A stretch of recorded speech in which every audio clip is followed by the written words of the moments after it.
আজকে আমি বানাবো ফিশ কাবাব। ফিশ কাবাব বানানোর জন্য আদা রসুন বাটা নিয়ে নিলাম হলুদ গুঁড়া, সাথে নিয়ে নিলাম মরিচ গুঁড়া আর পরিমাণ মতো লবণ নিয়ে নিচ্ছি।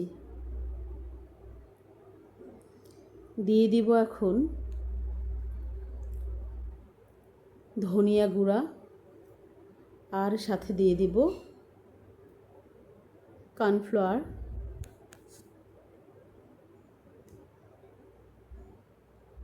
যতটুকু লাগবে পরিমাণ মতো।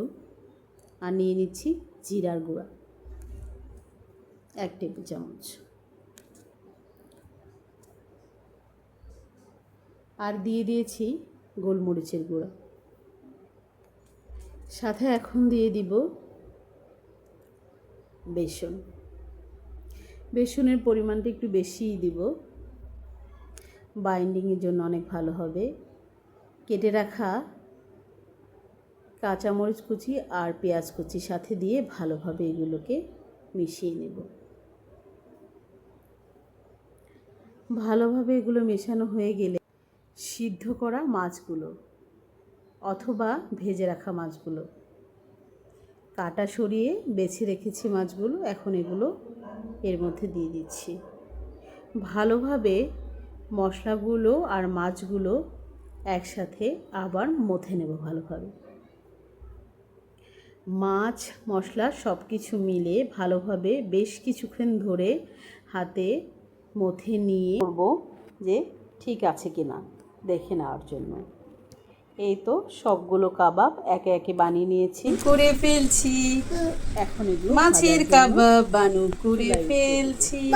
তেল গরম করে নিয়েছি, এখন এর মধ্যে একটি একটি করে কাবাব ছেড়ে দেব। খুব বেশি তেল দেইনি, হালকা তেলে ভেজে নেওয়া যাবে ফিশ কাবাবটা। খুবই সিম্পল উপকরণে এই ফিশ কাবাবটা ভালোভাবে বানানো যায় এবং অনেক মজার হয়। আমি যেভাবে বানিয়েছি আপনারা বানিয়ে ট্রাই করতে পারবেন, বেশ মজার হয়। আর অল্প উপকরণ আর হাতের কাছেই সাধারণ মাছ দিয়ে এই কাবাবটা বানানো যায়।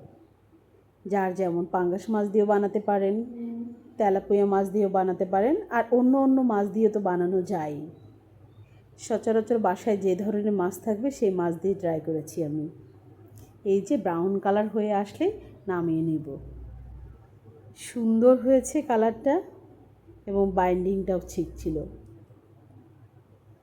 এই তো গরম গরম ভাতের সাথে এখন এই কাবাবটা পরিবেশন করা যাবে। আল্লাহ হাফেজ, আসসালামু আলাইকুম।